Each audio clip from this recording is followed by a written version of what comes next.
give way to the honourable gentleman. There is no doubt that the Prime Minister has in many ways achieved substantial success in the economy.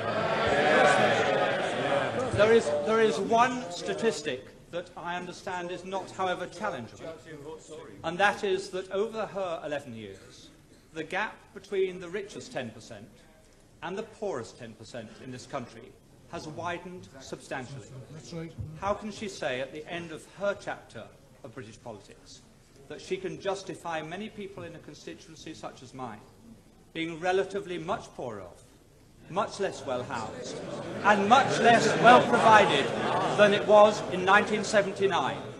Surely she accepts that is not a record that she or any Prime Minister can be proud of. Mr. Speaker, all levels of income are better off than they were in 1979.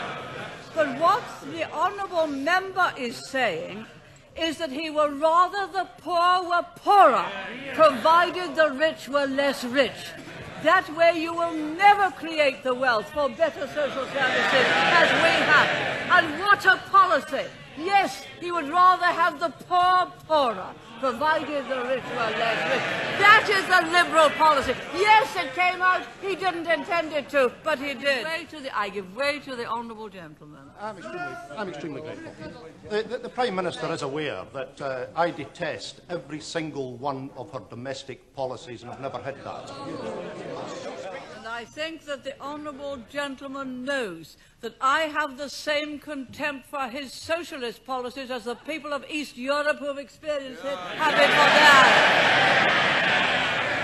I think I must have hit the right nail on the head when I pointed out that the logic of those policies are they'd rather have the poor poorer. Once they start to talk about the gap, they'd rather the gap were that. Down here. That. Not that. But that. So long as the gap is smaller,